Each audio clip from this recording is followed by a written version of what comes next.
Elena Winters had always believed that love was like good design built on solid foundations, with every detail carefully considered and thoughtfully placed. As she stood in her expansively windowed living room, one hand resting on her swollen belly, the other adjusting the fresh peonies in their crystal vase, she felt proud of the life she and Daniel had created together.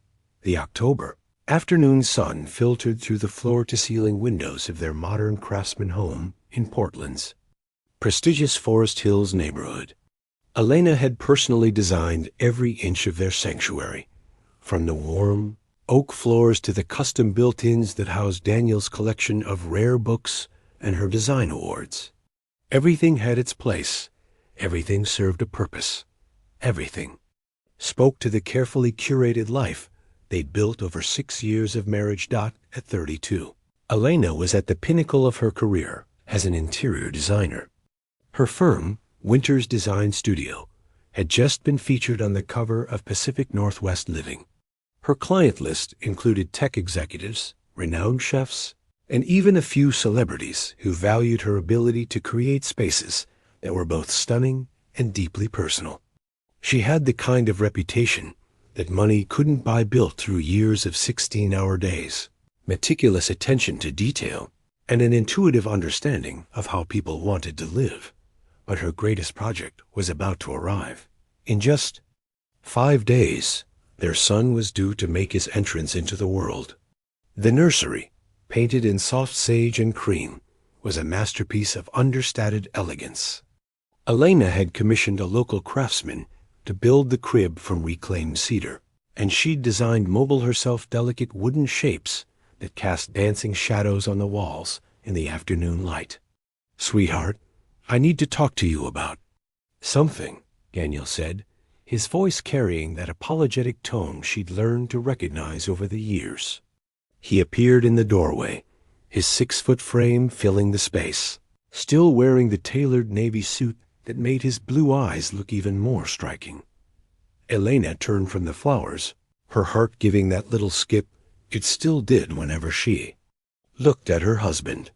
Even after all these years, Daniel Cross could still make her stomach flutter. He was classically handsome in that clean-cut, all-American way, the kind of man who looked like he'd stepped out of an expensive cologne advertisement. His dark hair was perfectly styled, his jaw clean-shaven, his smile capable of charming anyone from bank presidents to baristas. "What is it?" she asked, though she could already see the conflict written across his features. "The Reynolds deal I've been working on for 6 months? The one with the Singapore investors?" He moved closer, his hands finding her shoulders with practiced familiarity. "They've called an emergency summit in Denver. Tomorrow morning. It's sudden, I know, but if we don't close this by Friday, we lose the whole thing. We're talking about a $40 million portfolio, Elena." The words hit her like cold water. Elena felt their son give a particularly strong kick, as if he too sensed her distress. "Daniel, I'm due in 5 days. 5 days, our first baby. I know, sweetheart, I know." His hands moved to cradle her face, thumbs stroking her cheekbones, in the way that usually melted her resolve. "Dr. Peterson said first babies are almost always late, remember? And I've booked a refundable ticket. The moment you feel even the tiniest contraction, I'm on the first flight back, I promise you." Elena wanted to argue, wanted to demand that he prioritize their family over another deal, another commission, another step up the corporate ladder. But she also knew how hard Daniel had worked for this opportunity. As a senior investment advisor at Morrison & Associates, he'd built his reputation on landing the impossible clients, on sealing the deals that other advisors couldn't touch. "You swear you'll answer your phone?" she whispered, hating how small her voice sounded. "I swear on our son's life," Daniel said solemnly, pulling her into his arms as carefully as her belly would allow. "Elena, you are the most important thing in my world. You and him," he added, placing his hand over hers on her stomach. "This deal, it's for us." For our future. For the college fund we want to set up. For the vacation home you've been dreaming about designing. She leaned into his embrace, breathing in the familiar scent of his cologne, something expensive and sophisticated that had been his signature since she'd known him. They'd met at a charity auction 7 years ago. She a rising designer, beating on a vintage Eames chair. He a charming banker who'd outbid her and then asked her to coffee as compensation. He'd swept her off her feet with grand gestures and thoughtful surprises, treating her like a queen from their very first date. 2 days, she said finally. You promised me 2 days maximum. 2 days, he agreed, kissing the top of her head. I'll be back Thursday night at the latest, long before little man decides to make his grand entrance. That evening, Elena watched from their bedroom window as Daniel's Uber pulled away into the dusk. He'd kissed her goodbye 3 times, reminding her to call their neighbor Mrs. Henderson if she needed anything, making her promise to keep her phone charged and nearby dot as the taillights disappeared around the corner. Elena felt a chill that had nothing to do with the October air. She placed both hands on her belly and whispered to their son, It's just you and me tonight, little one. But Daddy will be back soon. If only she had known how wrong she was. Elena Winters had always believed that love was like good design built, on solid foundations, with every detail carefully considered and thoughtfully placed. As she stood in her expansively windowed living room, one hand resting on her swollen belly, the other adjusting the fresh peonies in their crystal vase, she felt proud of the life she and Daniel had created together. The October afternoon sun filtered through the floor-to-ceiling windows of their modern craftsman home in Portland's prestigious Forest Hills neighborhood. Elena had personally designed every inch of their sanctuary, from the warm oak floors to the custom built-ins that housed Daniel's collection of rare books and her design awards. Everything had its place. Everything served a purpose. Everything spoke to the carefully curated life they'd built over 6 years of marriage. At 32, Elena was at the pinnacle of her career as an interior designer. Her firm, Winters Design Studio, had just been featured on the cover of Pacific Northwest Living. Her client list included tech executives, renowned chefs, and even a few celebrities who valued her ability to create spaces that were both stunning and deeply personal. She had the kind of reputation that money couldn't buy, built through years of 16-hour days, meticulous attention to detail, and an intuitive understanding of how people wanted to live. But her greatest project was about to arrive. In just 5 days, their son was due to make his entrance into the world. The nursery, painted in soft sage and cream, was a masterpiece of understated elegance. Elena had commissioned a local craftsman to build the crib from reclaimed cedar, and she'd designed mobile herself delicate wooden shapes that cast dancing shadows on the walls in the afternoon light. Sweetheart, I need to talk to you about something, Daniel said, his voice carrying that apologetic tone she'd learned to recognize over the years. He appeared in the doorway, his 6-foot frame filling the space, still wearing the tailored navy suit that made his blue eyes look even more striking. Elena turned from the flowers, her heart giving that little skip it still did whenever she looked at her husband. Even after all these years, Daniel Cross could still make her stomach flutter. He was classically handsome in that clean-cut, all-American way, the kind of man who looked like he'd stepped out of an expensive cologne advertisement. His dark hair was perfectly styled, his jaw clean-shaven, his smile capable of charming anyone from bank presidents to baristas. What is it? She asked, though she could already see the conflict written across his features. The Reynolds deal I've been working on for 6 months? The one with the Singapore investors? He moved closer, his hands finding her shoulders with practiced familiarity.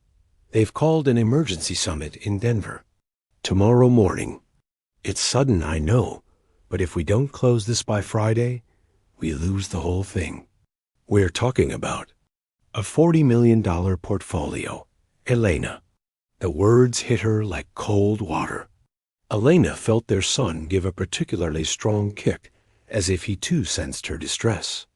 Daniel, I'm due in 5 days. 5 days. Our first baby.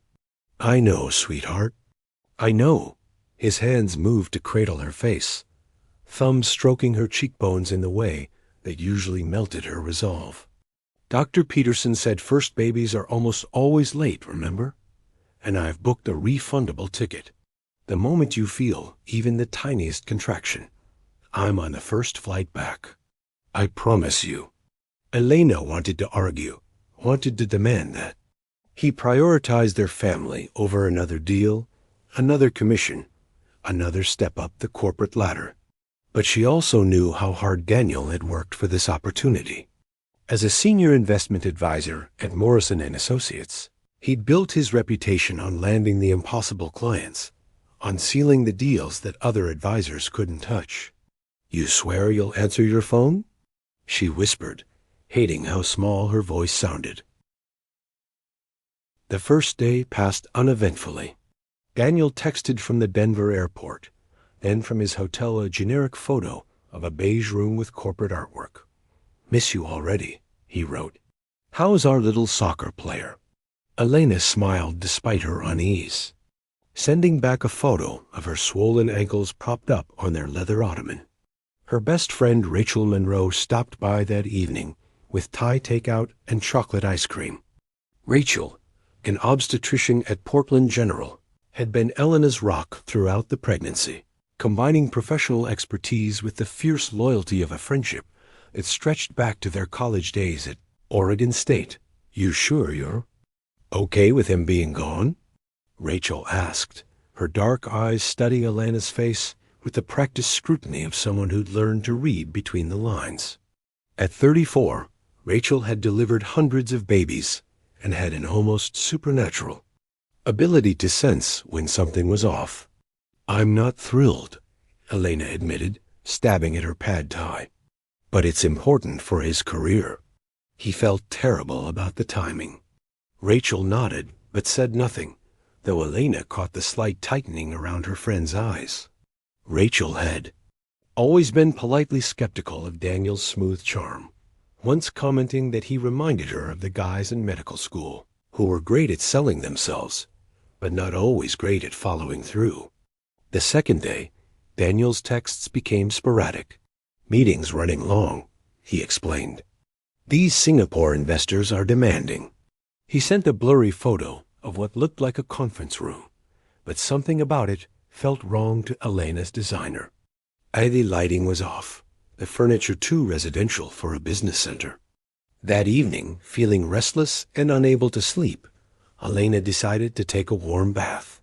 As she soaked in the lavender-scented water, she idly scrolled through Instagram, a mindless habit that usually brought her inspiration for future projects. She followed design accounts, food bloggers, and a handful of people from Daniel's office whom she'd met at company parties. That's when she saw it. Natasha Reed, a young marketing associate from Morrison & Associates, had posted a new story. Just 2 hours ago. Elena remembered Natasha from the last holiday party, a petite blonde with bright green eyes and an infectious laugh, probably 26 or 27. Someone Elena had briefly chatted with about the appetizers. The first image was an artistic shot of 2 champagne glasses clinking against an impossibly blue sky. The location tag read, Ubud, Bali. Elena's heart began to race, but she told herself it was just a coincidence. Lots of people vacationed in Bali. She tapped to the next story. It was a video, a sweeping panorama of lush tropical landscape, infinity pools, and traditional Balinese architecture. The camera panned lazily, capturing the golden hour light filtering through palm fronds. And then it settled on a figure lounging on a daybed by the pool. The man was reading a book. His profile turned toward the camera as he laughed at something off-screen. He was wearing expensive sunglasses and board shorts, his dark hair tousled by the tropical breeze. Elena's phone slipped from her trembling hands, clattering against the bathtub's edge. It was Daniel. There was absolutely no mistaking him. With shaking fingers, she retrieved her phone and continued through Natasha's story. The next photo showed an elegant dinner spread: grilled fish, tropical fruits, and two place settings at a table overlooking the rice terraces. The one after that was a selfie of Natasha, looking radiant in the sunset light, her blonde hair catching the golden rays. And in the background, slightly out of focus but unmistakably present, was Daniel's hand reaching across to refill her wine glass. The final image destroyed what remained of Elena's world. Two pairs of feet propped up on a railing Natasha's. Small feet with coral-painted toenails intertwined intimately with larger, familiar feet. The caption was simple: a heart emoji and the words "Paradise Found." The betrayal hit Elena like a physical blow. Every promise, every "I love you," every shared dream, all lies. While she was home, pregnant and alone, preparing to bring their son into the world, Daniel was creating romantic memories with a woman barely out of college. And then, as if her body couldn't contain the emotional agony, a sharp, wrenching pain seized her abdomen. This wasn't like the practice contractions she'd been experiencing for weeks. This was real, urgent, and consuming. Her water broke with a gush that left no doubt their son was coming now into this chaos of lies and shattered trust. Elena's hands shook violently as she dialed Rachel's number. "Elena? What's up?" Rachel's voice was calm, professional. "My water broke," Elena gasped as another contraction gripped her. "Rachel, he's not in Denver. He's in Bali, with Natasha from his office. I saw the photos." There was a beat of stunned silence. Then, "That son of a bitch." The doctor voice was gone, replaced by fierce friendship. "Okay, Elena, listen to me. Forget him. He doesn't exist right now. All that matters is you and the baby. Where are you?" "Bathroom. Contractions are maybe 4 minutes apart. Don't try to drive. I'm sending an ambulance to your house right now. I'll meet you at the hospital. Elena, you are not alone in this. Do you hear me?" "I hear you," Elena whispered, clutching the phone like a lifeline. As Elena waited for the paramedics, she made two decisions that would change everything. First, Daniel Sterling Cross would not be welcome at their son's birth. Second, their child would carry only her name, no trace of the man who chose paradise, with another woman over his own family. The EMTs were gentle and efficient, their calm professionalism a stark contrast to the storm raging inside her. As they wheeled her from her carefully designed home, Elena caught sight of their wedding photo on the mantel, both of them laughing. Daniel's arms around her waist, his eyes full of what she'd mistaken for love. She felt a tear slide down her cheek, but it wasn't sadness. It was pure, clarifying rage. At Portland General, Rachel was waiting as promised, taking charge immediately. "Single patient, my care," she told the admitting nurse. "We'll handle paperwork later." The next 8 hours were a blur of pain, determination, and the gradual understanding that she was stronger than she'd ever imagined, with Rachel holding her hand and an angel of a nurse named Pat Williams guiding her through each contraction. Elena brought her son into the world at 3:47 a.m. He was perfect 7 pounds, 2 ounces of pure beauty with a full head of dark hair and his father's blue eyes. As they placed him on her chest, Elena felt a love so powerful it rewrote her entire understanding of what mattered. "What's his name?" Pat asked gently. Elena looked at her son's tiny, perfect face. They had planned to name him Christopher Daniel Cross, but that man didn't deserve this honor. "Oliver James Winters," she said clearly. "His name is Oliver James Winters." It was her first act of reclaiming her life. Daniel Cross's Balinese paradise came to a crushing end 36 hours after his son was born. He was lounging by the infinity pool at their luxury resort, a half-empty Mai Tai sweating on the table beside him, when his phone buzzed with a call from an unfamiliar number, Portland area code. He'd been ignoring calls for 2 days, telling Natasha it was probably work trying to reach him about minor client issues. "I'm off the grid," he'd said with that charming smile that had won him both his wife and his mistress. The world can survive without Daniel Cross for a few days. Natasha laughed, adjusting her coral bikini as she settled onto the daybed beside him. At 26, she was everything Daniel told himself Elena used to be: carefree, spontaneous, uncomplicated by mortgages and pregnancy hormones and endless discussions about nursery color schemes. Being with Natasha made him feel young again, successful, desired in a way that had nothing to do with shared responsibility or joint bank accounts. When the phone buzzed again with the same number, Natasha nudged him playfully. "Answer it," she said. "It might be important." "Hello?" Daniel's voice carried mild irritation. "Is this Daniel Cross?" A crisp, professional voice asked. "It is. Who's this?" "This is the billing department at Portland General Hospital.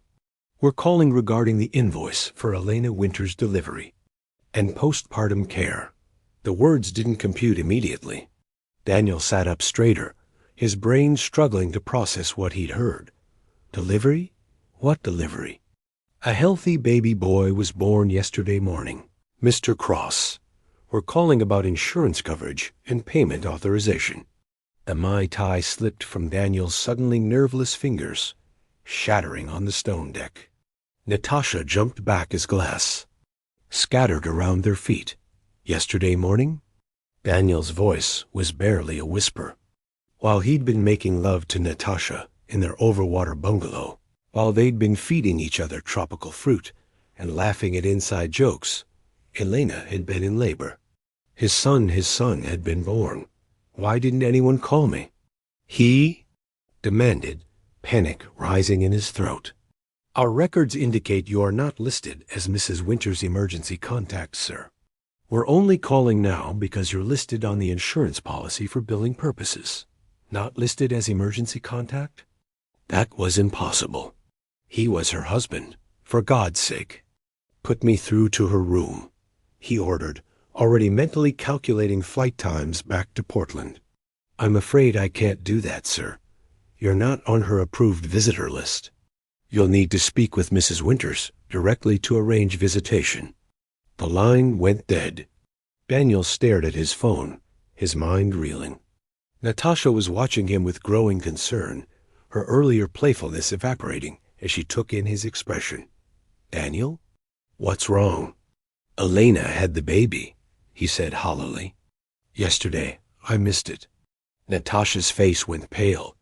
Throughout their 3-month affair, she'd managed to compartmentalize the reality of Elena's pregnancy, treating it like some distant, abstract concept rather than an actual wife carrying an actual baby. But hearing that the baby had been born, that she and Daniel had been making love and laughing and posting romantic photos while Elena went through labor alone hit her like a physical blow. "Oh my God," she whispered. "Daniel, what have we done?" But Daniel wasn't listening. He was already on his phone, frantically booking flights. The earliest he could get back would take him through Jakarta, Singapore, and Seattle, a nightmare journey that would take nearly 18 hours. As they packed in tense silence, Natasha finally found her voice. "Daniel, maybe I should fly back separately. Give you space to handle this with your wife." "Elena's not my wife anymore," he said bitterly, throwing clothes into his suitcase. "Without care. She cut me out completely. Took me off her emergency contacts. Won't let me see my own son. Can you blame her?" The words slipped out before Natasha could stop them. Daniel whirled around. What's that supposed to mean? Natasha looked at him, really looked at him, for the first time since they'd started their affair. She saw a man who'd abandoned his pregnant wife for a vacation with his mistress, who'd missed his first child's birth while posting photos of sunset dinners and couples massages. The Daniel she'd fallen for, charming, successful, attentive, suddenly seemed shallow and cruel. She was in labor, Daniel, alone, while we were ... She gestured helplessly at the rumpled bed, the empty champagne bottles, the evidence of their romantic getaway. I didn't know she was in labor, he snapped. How was I supposed to know? You were supposed to be there, Natasha said quietly. You were supposed to be in Denver, available, ready to come home the moment she needed you. Instead, you were here, with me, taking selfies and posting them on social media for the world to see. The truth of her words hung between them like a toxic cloud. During the long flights home, as Daniel crafted increasingly desperate texts to Elena that went unanswered, as he rehearsed explanations and apologies, Natasha sat in the seat beside him in miserable silence. She kept thinking about Elena, a woman she barely knew but had helped destroy. Elena, who'd been nothing but kind to her at office parties. Elena, who'd complimented her dress and asked genuine questions about her work. Elena, who'd spent yesterday bringing Daniel's son into the world while Natasha posted photos of her stolen happiness. By the time they landed at PDX, Natasha had made her own decision.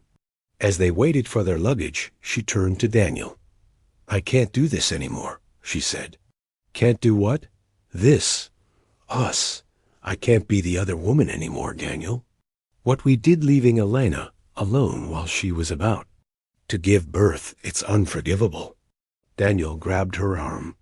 Natasha, don't do this. Don't make this harder than it already is. She pulled away. It should be hard. It should be the hardest thing you've ever done, because you destroyed your family for a vacation fling. As Natasha walked away toward the taxi stand, Daniel felt the second foundation of his carefully constructed lies crumble beneath him. He'd lost his wife, been denied access to his son, and now his mistress was abandoning him too, standing alone. In the airport with his suitcase and his guilt, Daniel Cross finally began to understand the true cost of his betrayal, but it was already far too late to matter. Daniel arrived at Portland General, looking like a man who'd been through hell. His usually perfect hair was disheveled, his expensive shirt wrinkled from the 18-hour journey, his face shadowed with stubble and guilt. He'd stopped at the hospital gift shop to buy the largest bouquet of roses they had, pink ones, because pink was Elena's favorite color, because flowers fixed things, because he was still operating under the delusion that his charm could salvage. This catastrophe. The main information desk was staffed by a middle-aged woman with kind eyes and graying hair pulled back in a neat bun. Her name tag read, Beverly. I'm here to see Elena Winters, Daniel said, flashing his most winning smile despite his haggard appearance. She just had our baby. I'm her husband, Daniel Cross. Beverly typed the name into her computer, her expression neutral and professional. Elena Winters is in room 318 in the maternity ward. However, I'm showing that you're not on her approved visitor list. The smile faltered. I'm sorry. There must be some mistake. I'm her husband. I was out of town on business, a family emergency. Kept me away longer than expected. Can you just buzz me up? I'm sorry, sir. Hospital policy is very strict about visitor authorization, especially in maternity. Only the patient can add names to the approved list. Daniel's charm began to crack. Look, Beverly, he said, leaning in conspiratorially and reading her name. Tag, I just flew 20 hours from Indonesia. I haven't slept in 2 days. I missed my son's birth because of a work crisis, and I just want to see my wife and baby. Surely you can make an exception? Beverly had worked hospital reception for 15 years. She'd seen every type of family drama, every excuse, every manipulation tactic. She'd also seen enough domestic situations to recognize the signs of a marriage in serious trouble. I can call up to the nurse's station, she offered diplomatically. She picked up the phone. Maternity ward. This is Beverly at reception. I have a Daniel Cross here requesting to visit Elena Winters in 318... Yes, I'll hold. After a brief conversation, she hung up and looked at Daniel with the same professionally neutral expression. I spoke with Nurse Williams, the charge nurse for that unit. She confirms that you are not authorized to visit. Mrs. Winters has left specific instructions that you are not to be admitted to her room or given any information about her condition. This is ridiculous, Daniel exploded, his exhaustion and panic finally breaking through his polished exterior. She's my wife. That's my son up there. You can't keep a father from his own child. Beverly remained calm, though she pressed a discreet button under her desk security alert.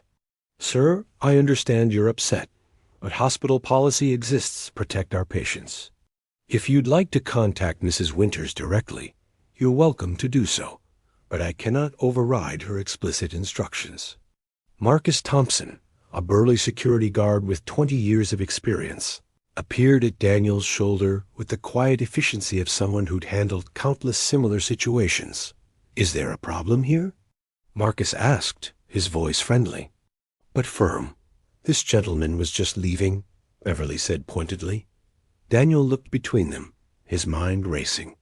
He knew this hospital. His own father had been treated here for heart surgery 2 years ago.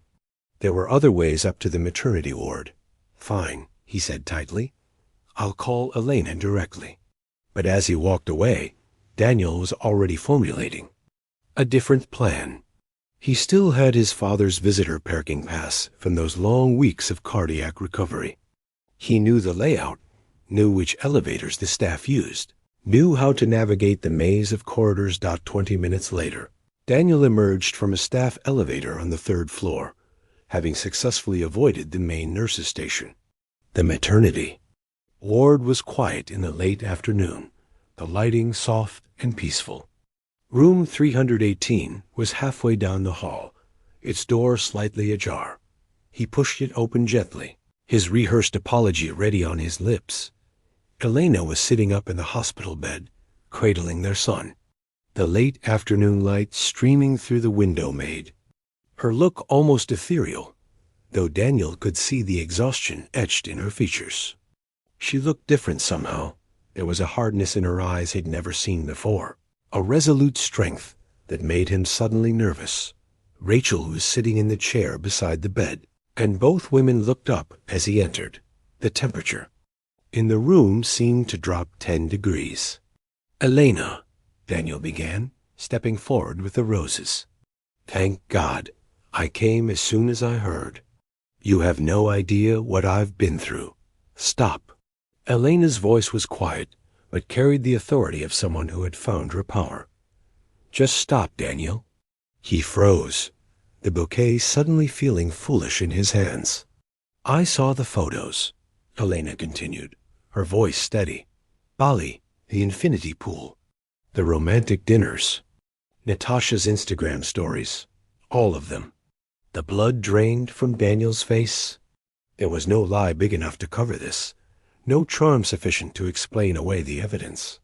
Elena, it wasn't what it looked like, he stammered, his mind grasping for any explanation that might salvage this. Natasha was having family problems.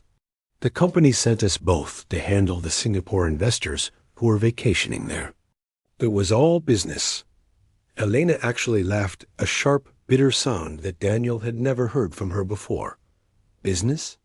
You were feeding each other fruit and posting sunset photos while I was in labor alone.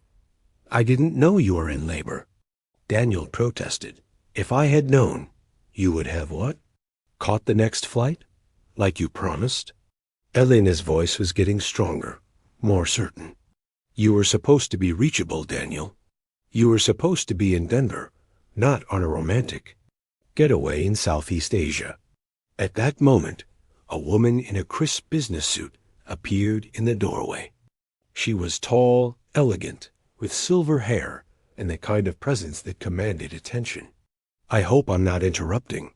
the woman said with professional courtesy. "Mr. Cross?" "I'm Jennifer WShe, Mrs. Winter's attorney."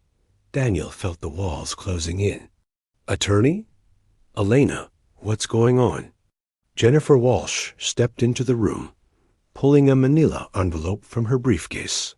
"Mrs. Winters has asked me to serve you with divorce papers, Mr. Cross.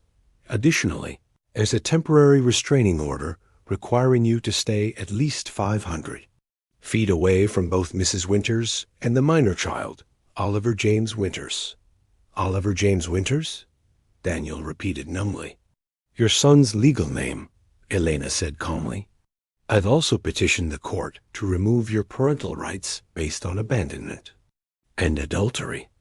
The hospital has been instructed that you have no legal standing to receive information about either patient." Daniel looked at his son for the first time, really looked at him. The baby was perfect, tiny and peaceful in Elena's arms. His son, who would grow up knowing his father as the man who chose a vacation over his birth. "Elena, please," Daniel whispered, all his arrogance finally stripped away. "I made a mistake, a terrible mistake, but that's our son. You can't just erase me from his life." "I didn't erase you," Elena replied, her voice steady and sure. "You erased yourself. You made your choice in Bali, Daniel. Now live with the consequences." Marcus Thompson appeared in the doorway, having been summoned by the nursing staff. "Sir, you need to leave the premises immediately, or I'll have to call the police." As security escorted him from the hospital, Daniel caught one last glimpse of Elena through the room's window. She was looking down at their son with a love so pure, so powerful, that it illuminated her entire face. It was the last time Daniel Cross would see either of them for a very long time. Part 5. New Beginnings 3 months later. Elena Winters stood in the sunlit nursery of her newly renovated home, watching Oliver sleep peacefully in his crib. The October afternoon light filtered through the sheer curtains she'd designed specifically for this room, soft, warm, and full of promise. Everything was different now. The house that had once been theirs was now unequivocally hers. She'd bought out Daniel's half with money from her business and a loan from her parents, erasing every trace of their shared life. The formal living room had become her home office, where she could work while keeping an eye on Oliver. The master bedroom had been completely redesigned, new paint, new furniture, new memories. Elena had also reclaimed her maiden name legally, becoming Elena Winters once again. Oliver's birth certificate bore only her name as parent, Daniel's parental rights having been terminated after he failed to contest the proceedings. He'd simply disappeared, reportedly taking a job with a firm in Seattle, though Elena neither knew nor cared about the details. "He's getting so big," said her mother, Catherine Winters, as she entered the nursery carrying 2 cups of tea. At 62, Catherine was a silver-haired dynamo who dropped everything to help Elena through those first crucial months of single motherhood. 3 months old today, Elena marveled, accepting the tea gratefully.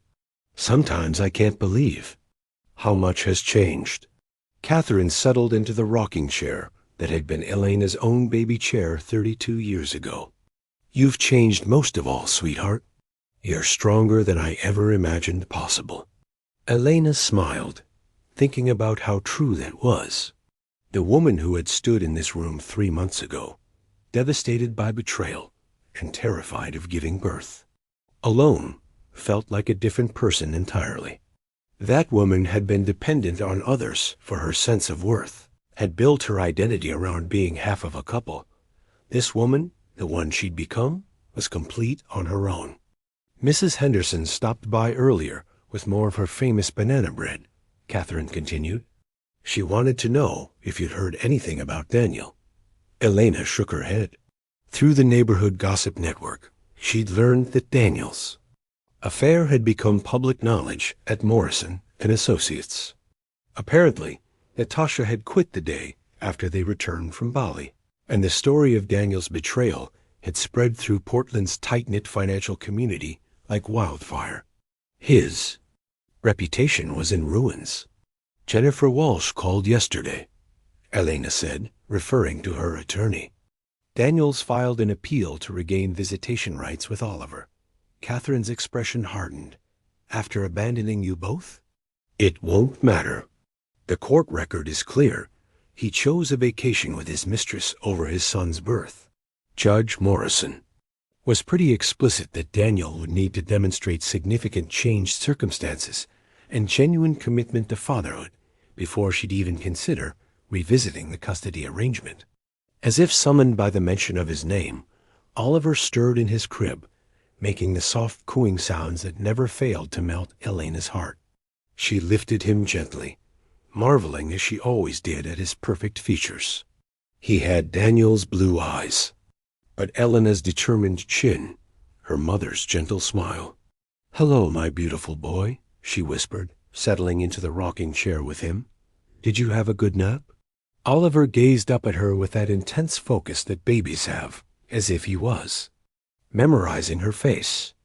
Elena had read that babies can recognize their mother's voices from birth, that the bond formed during pregnancy continues to strengthen in these early months. Oliver had never known his father's voice, had never been held in his father's arms. In every way that mattered, Elena was his entire world. "Rachel's coming for dinner tonight," Elena told her mother. "She's bringing someone she wants me to meet." Catherine raised an eyebrow. "Someone male?" "Mom," Elena laughed. "It's too soon for that. I'm not ready to think about dating. I'm not talking about marriage, sweetheart. I'm talking about remembering that you're a beautiful, intelligent, successful woman who deserves to be valued and appreciated." Elena looked down at Oliver, who was now gripping her finger with surprising strength for such a tiny person. The truth was, she felt more complete now than she ever had in her marriage. Building her life as a single mother, running her design business, creating a home filled with love and honesty. It was challenging, but deeply satisfying in a way her previous life had never been. Her phone buzzed with a text from Rachel. "Emergency. At the hospital? Rain check on dinner? But I still want you to meet Dr. James Mitchell soon. You'd like him. He actually reads books that aren't medical journals." Elena smiled, typing back. "Another time. Oliver and I are having a perfectly lovely evening on our own." As the sun set over Portland, Elena found herself thinking about the woman she'd been a year ago. That Elena had been so focused on creating the perfect life that she'd missed the signs that it was all an illusion. She'd been so invested in the appearance of happiness that she'd ignored her own instincts, her own needs, her own worth. This Elena, the one who'd given birth alone, who'd stood up to her cheating husband, who'd rebuilt her entire life from scratch. She knew exactly who she was and what she deserved. Oliver began to fuss, and Elena recognized his hungry cry. As she settled into her favorite chair to nurse him, Catherine dimmed the lights and kissed both of them good night. "Sweet dreams, my darlings," her mother whispered. Elena looked down at her son, his tiny hand resting against her chest as he fed, and felt a peace she'd never known in her marriage. Yes, this wasn't the life she'd planned. Yes, being a single mother was harder than she'd imagined. But it was real, it was honest, and it was built on a foundation that would never crack. Outside, the Portland skyline twinkled with lights, full of possibility and promise. Inside, Elena Winters held her son close and designed their future together, a future built on love, truth, and the unshakable knowledge that she was exactly where she was meant to be. For the first time in years, Elena's life was perfectly, authentically hers. And that was the most beautiful design of all.